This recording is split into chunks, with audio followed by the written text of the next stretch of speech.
Nous sommes toujours avec Madame Stéphanie Sullivan. Elle est l'ambassadeur des États-Unis ici au Congo-Brazzaville. Avant l'interruption publicitaire, on voulait lui poser la question, est-ce que le fait qu'il n'y a pas de journalistes en prison au Congo, elle est synonyme que tout va bien dans la presse congolaise? Il n'y a pas de journalistes en prison ici. C'est une bonne chose, oui. Mais ça n'est pas la seule mesure à propos de la liberté de la presse. L'autre mesure, c'est... si les gens ne disent pas, s'ils ne se sentent pas libres d'écrire, ça aussi c'est une contrainte à la liberté des médias. Alors je me demande parfois si les gens se sentent à l'aise pour écrire tout ce qu'ils veulent écrire. Je ne sais pas, vous êtes journaliste, moi je suis récemment arrivée, mais de toutes les façons, je sais que dans la région, il y a beaucoup de journalistes en prison et il n'y en a pas au Congo, donc ça c'est déjà une bonne chose. C'est une bonne chose, mais vous êtes quand même au courant qu'il y a beaucoup de journaux au Congo qui sont suspendus. Quelle a été votre réaction? On a suspendu beaucoup de journaux au Congo. Quelle a été votre réaction? Bon, je n'ai pas tous les détails pour chaque cas. Mais vous êtes quand même au courant Je suis au courant. Et venant d'un pays oui. qui a la liberté, oui. Et qu'est-ce que vous pensez? Parce que je comprends, vous attendez qu'on vous donne les informations, mais vous, en tant que diplomate, qu'est-ce que ça vous a fait entendre qu'il y a peut-être 9 ou 6 journaux qui n'existent plus? Bon, je sais qu'ils sont suspendus, ils n'ont pas disparu, je ne sais pas, mais quand je parlais tout à l'heure de choses qui doivent aller s'accompagner, la liberté avec la responsabilité de bien chercher, faire la recherche. Je ne sais pas si c'est une question de mélange d'opinions avec les faits qu'à déranger la publication, mais c'est-à-dire que c'est quelque chose qu'on suit, on s'intéresse beaucoup à la situation de la liberté de la presse et quand on a des faits de son côté, on est plus en sécurité. D'accord. Dans d'autres termes, vous voulez dire que bon, si ces journaux ont été interdits, c'est parce qu'ils n'ont pas fait le bon travail. Bon, c'est vous qui le dites. Parce que vous dites que vous avez dit, madame, oui. Si vous avez le fait de votre côté, vous avez fait un bon travail. Donc ça veut dire que si on a interdit ces journaux, donc ils n'ont pas fait du bon travail. Bon, moi je ne suis pas juge ni jury. Mais vous venez d'un pays où on n'interdit pas les journaux. Est-ce qu'on interdit les journaux aux États-Unis? Dites-nous, parce qu'on interdit les journaux aux États-Unis. Bon, aux États-Unis, on a des journaux qui n'écrivent pas toujours les faits. Et on les interdit. On les interdit. Bon, c'est pas souvent qu'on voit des choses pareilles. Voilà, donc quand vous dites comme ça, madame, je m'excuse, avec tout le respect que j'ai pour vous, ça veut dire que nos journaux ont un problème professionnel. Parce que vous venez de dire vous-même que ce n'est pas chaque jour aux États-Unis qu'on a les journaux comme ça. Bon, comme je disais tout à l'heure, oui. La situation des médias est très importante pour bien informer les citoyens. Alors, il faut qu'il y ait des bases de faits pour que les citoyens prennent des bonnes décisions. S'il y a beaucoup de sources pour l'information, c'est plus facile de savoir ce qui se passe. Parce que ce n'est pas une seule source d'information.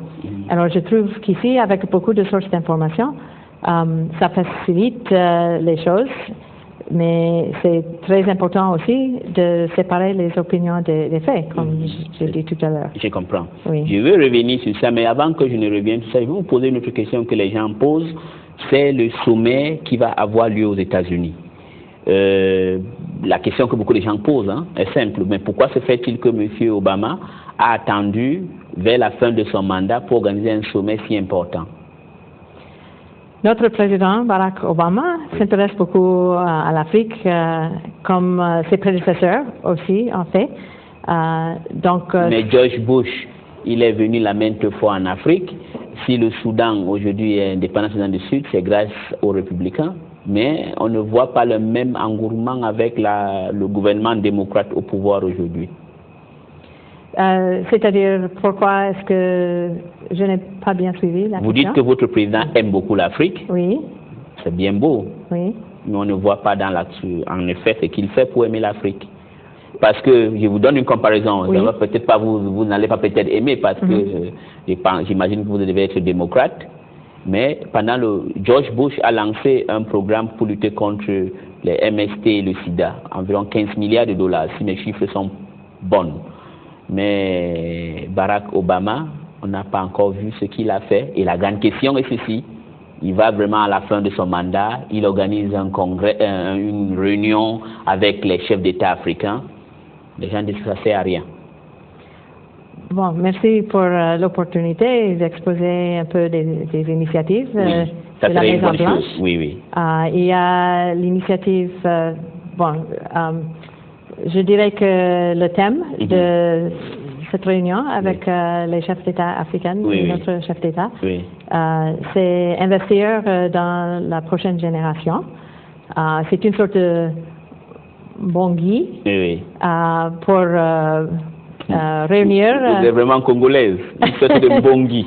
Pour réunir les gens qui sont très expérimentés pour s'échanger d'idées à propos de la croissance économique, la gestion, la gouvernance, la démocratie et la situation de sécurité régionale. Oui.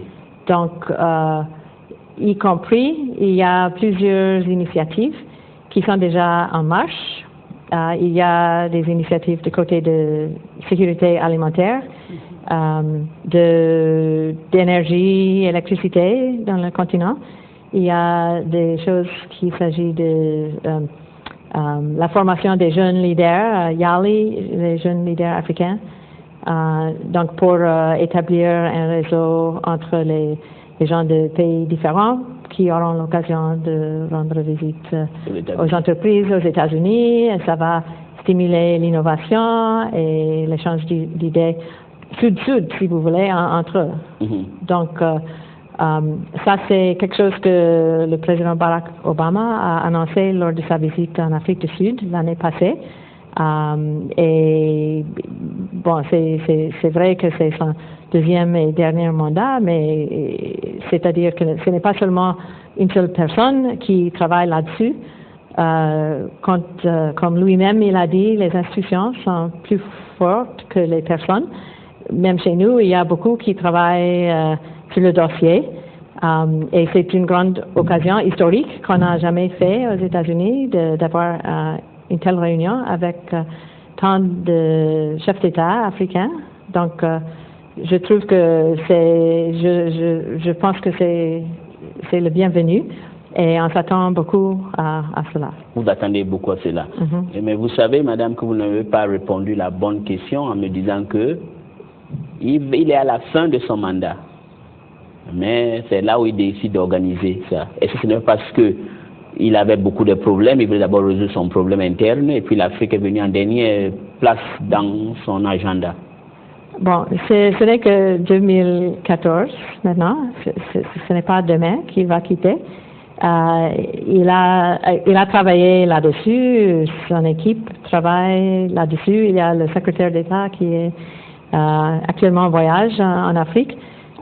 Donc, ça prend beaucoup de temps pour organiser les événements pareils. Et, je trouve que c'est une bonne chose que les États-Unis n'ont jamais fait. Donc, je pense que c'est un bon moment de le faire. C'est un bon moment de le faire. Vous n'avez pas de problème des institutions fortes et non les hommes forts, c'est ce que vous avez dit. Et c'est ce qu'il avait dit quand il était au Ghana en 2008, si je ne me trompe pas, ou 2009. Mais maintenant, qu'est-ce que les États-Unis peuvent faire pour qu'on ait les institutions fortes en Afrique et non les hommes forts? Parce que depuis là, on a les hommes forts. Quand ils partent, c'est l'effondrement comme un château de cartes, comme la République centrafricaine. Alors, qu'est-ce que les États-Unis font pour aider à avoir les institutions fortes dans les pays africains? Bon, ça, c'est un des sujets de cette réunion au mois d'août à Washington pour sonder les participants aussi sur leur avis. Mais on accompagne beaucoup de pays dans le continent d'Afrique à propos du renforcement des institutions de la démocratie, y compris les médias, y compris la société civile, y compris les organes de gouvernement. On fait des échanges avec le Congrès un peu partout. Donc, il y a beaucoup qu'on fait déjà et peut-être on aura d'autres idées qui vont sortir du sommet au mois d'août. Au mois d'août, ça c'est au mois d'août. Et ça se tiendra du camp au camp. Quels sont les jours au mois d'août? Bon, c'est le 5 à 6 août à Washington. À Washington. Oui. Maintenant, la question que ici nous les Congolais on pose, Oui. c'est que John Kerry, il est en Afrique, il va en Éthiopie, je crois peut-être au Sud-Soudan, au Luanda, et puis Kinshasa. La grande question est que Kinshasa est seulement ici à côté. Pourquoi John Kerry a omis de venir à Brazzaville? Bon, on peut dire c'est bien qu'il se rende en Afrique. Il y a 40 pays où il ne visite pas cette fois-ci. Et le thème de sa visite, ça vise sur les deux grandes crises de Sud-Soudan et la situation des Grands Lacs. Alors, il y a beaucoup de problèmes dans le monde quand on travaille le dossier, mais pour la question de cette visite, c'est ça les grands sujets qu'il va approfondir. Oui, c'est vrai, mais vous êtes au courant que dans les Grands Lacs, le président de la République du Congo est médiateur aussi.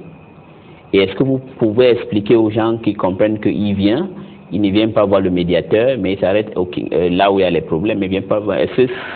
Pourquoi il a fait ça? Pourquoi le gouvernement américain fait ça? Bon, à Luanda, c'est le tour de l'Angola, oui, oui.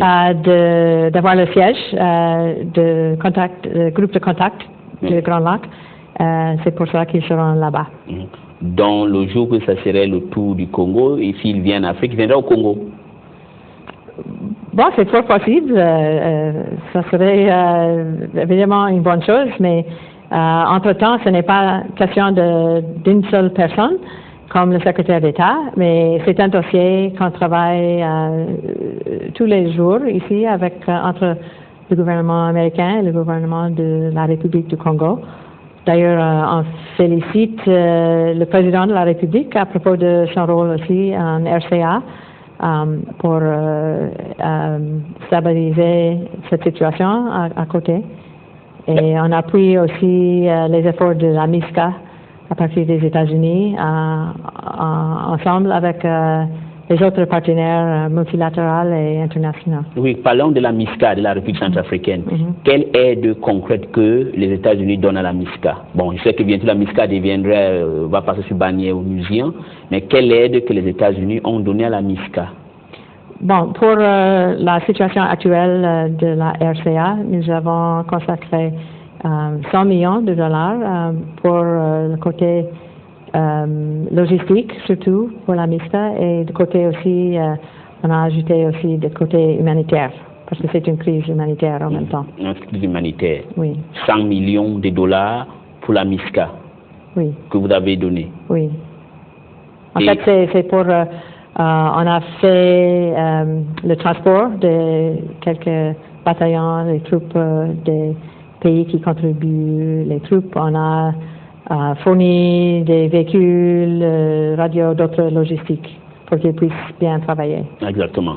Mais l'autre question que je vais vous poser sur le sommet de l'Afrique, États-Unis, le 5 et 6 août de cette année, est-ce que ce n'est pas parce que les États-Unis, enfin, ils ont découvert que les Chinois gagnent tous les marchés en Afrique et eux, ils sont derrière?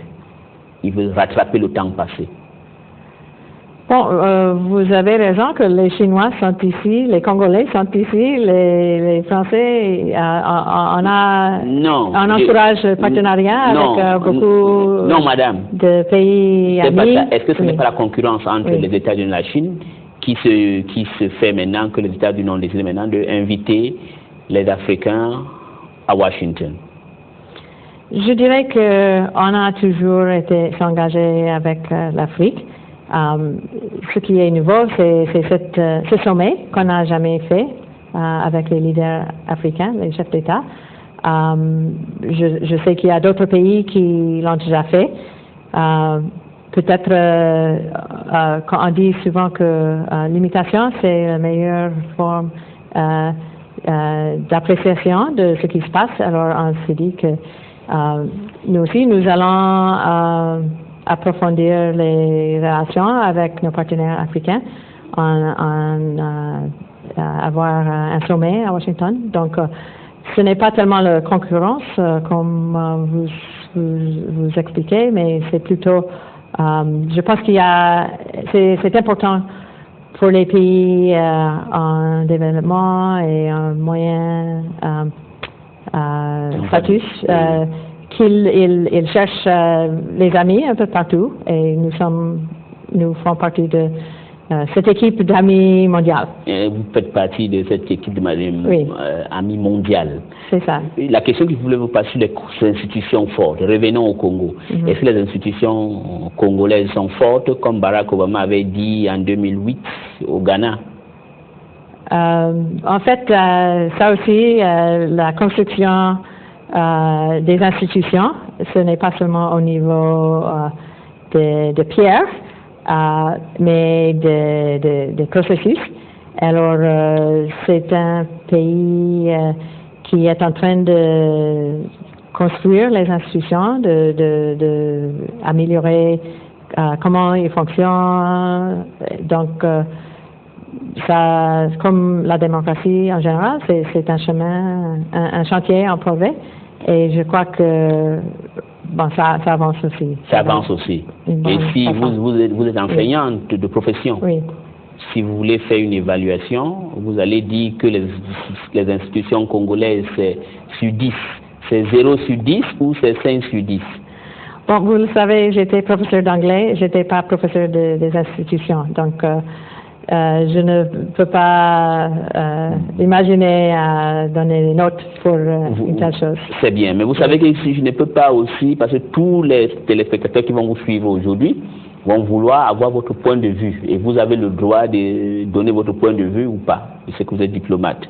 Vous savez, vous suivez quand même ce qui se passe au Congo maintenant, toutes les activités.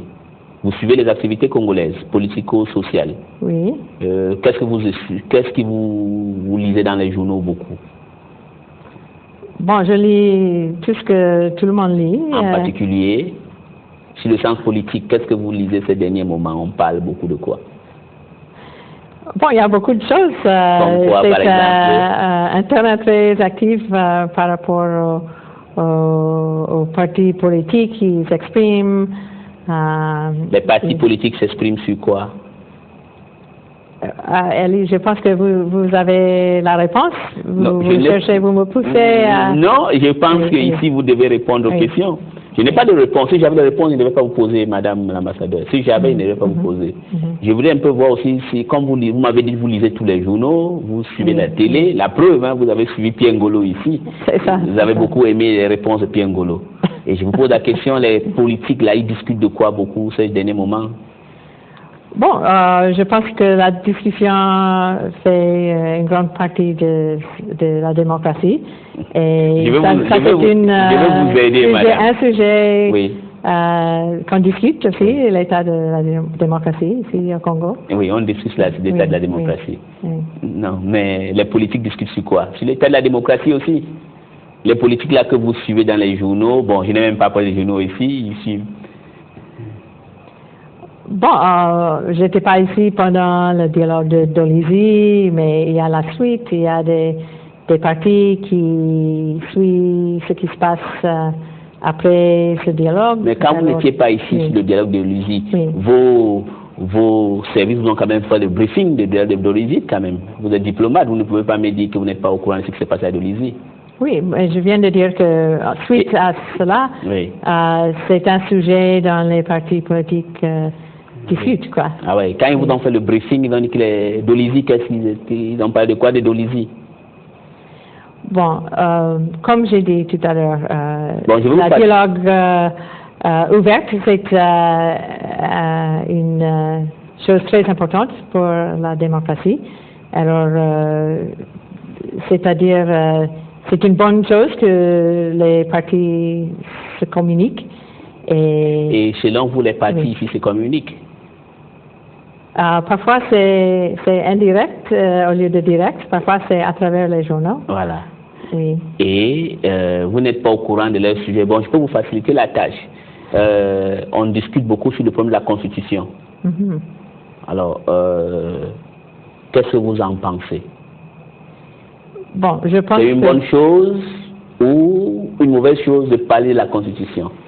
Bon, je trouve que la discussion ouverte de n'importe quel sujet par rapport à la démocratie, c'est une bonne chose. L'échange de vues est très important. Exactement. On parlait tout à l'heure des médias, sans que les médias fassent leur travail, les gens ne seront pas au courant ou informés de ce qui se passe.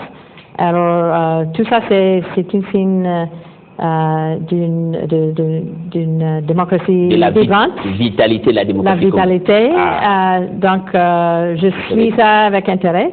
Quand vous dites comme ça, oui. Vos amis ministres sont très contents que la démocratie congolaise est vraiment bien. Mais la question que je vous pose, madame, je ne peux pas faire comme si on a organisé une grande fête ici. Quand vous organisez une fête, il n'y a pas de champagne, c'est pas bon. Vous voyez vous-même, madame la diplomate. Est-ce que vous parlez sur la Constitution du Congo? Qu'est-ce que vous pensez? C'est une bonne chose de parler sur la Constitution ou pas? Bon, je pense que c'est une bonne chose de discuter, de mettre sur la table les sujets qui sont importants pour les citoyens de n'importe quel pays. D'accord, je vais mettre ça autrement. Le ministre Okiemi a dit qu'aux États-Unis, la Constitution américaine a été retouchée 24 fois. C'est vrai ça?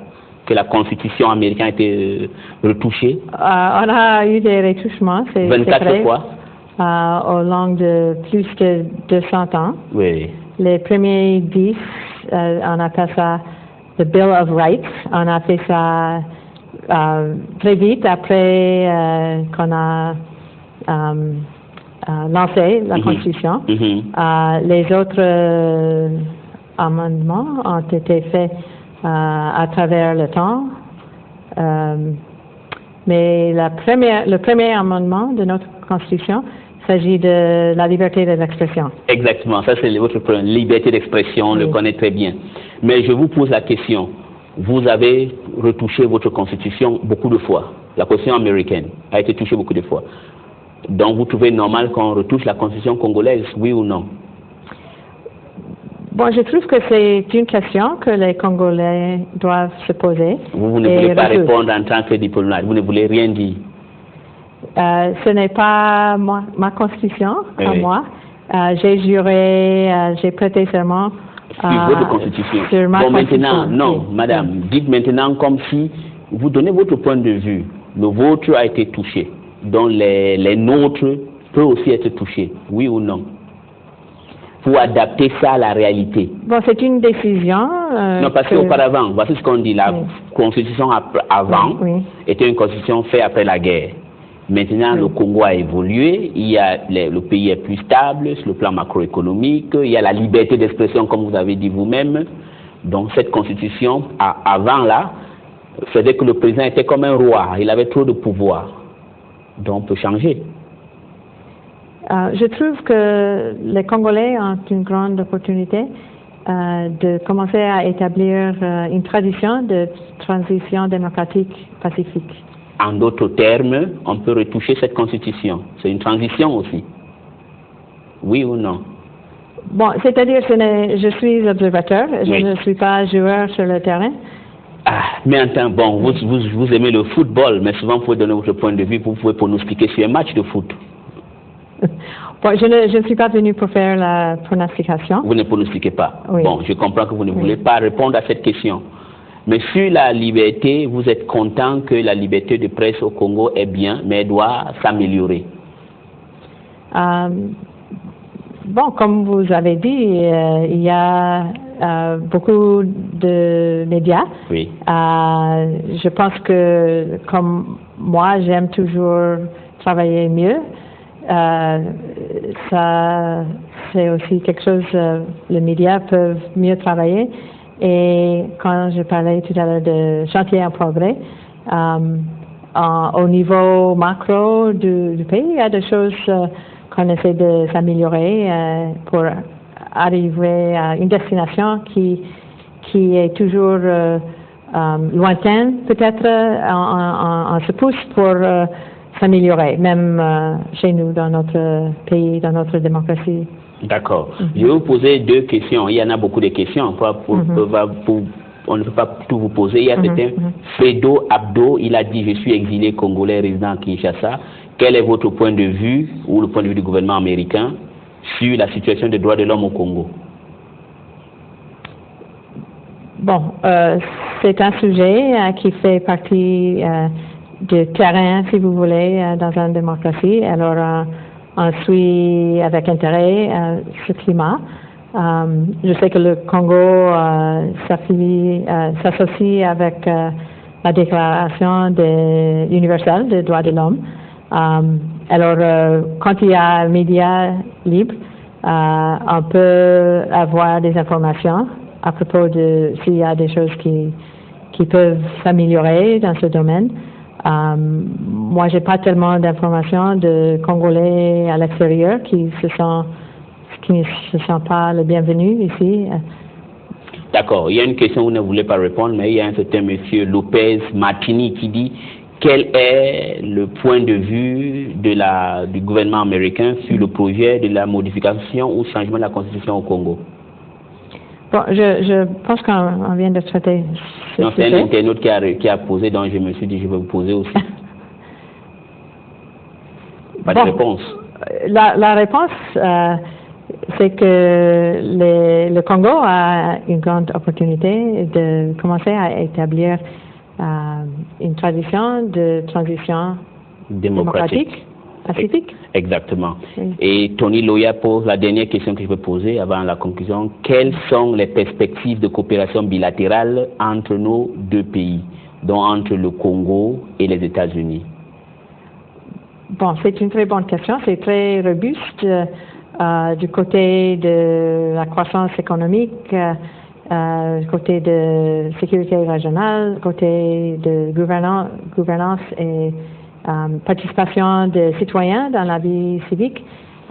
Tous sont des thèmes de sommet entre le président Barack Obama et les chefs d'État africains au mois d'août. Et ici, on a beaucoup de projets, par exemple, à propos de la protection de la biodiversité du bassin du Congo. On a des projets de cantines scolaires avec l'ONG IPHD, avec les projets agricoles à côté pour encourager la sécurité alimentaire. On fait la formation, le renforcement des capacités dans beaucoup de domaines. Alors, je dirais que l'état des relations bilatérales est très fort. Et je suis vraiment heureuse d'avoir cette occasion d'exposer pour les auditeurs, les téléspectateurs, tout ce que nous faisons ici ensemble en partenariat avec le gouvernement et le peuple congolais. Madame Stéphanie Sullivan, c'est un honneur de vous recevoir et merci beaucoup d'avoir accepté notre invitation. À moi l'honneur, Monsieur Ellis.